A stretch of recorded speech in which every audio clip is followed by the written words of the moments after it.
Be, happy birthday! Ay, thank you, be! Ay, may gift ako sa'yo. Ano yun? Diyos ko, lalayo pa ba tayo? Siyempre, tawas! Ay, syempre, be! Para mawala na yung amoy baktol mo, be! Sobrang baho na kasi. Hindi ko na kasi kinakaya. O, eto. Ay, thank you, be. Eto, be, mas kailangan mo na ito. Deodorant. Aba, syempre, be. Kailangan mo talaga to kasi hindi ko na talaga matiis yung amoy putok mo, be. O, eto. Thank you, be, ha? Hindi ka naman nakaka-offend. Thank you. At last, be, pinaka-importante. Be, pinalan na rin kita ng toothbrush at saka toothpaste. Hindi ko na rin kasi matiis yung bunganga mo. Ano ba yan? Kumain ka bang eat?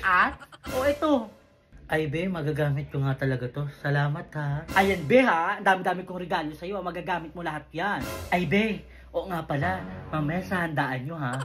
Pasyaro naman ako. Ipagbalat mo naman ako Shanghai, spaghetti, cake, at saka yung dessert, yung fruit salad yan. Pagbalot mo ako, dalhin ko sa bahay namin.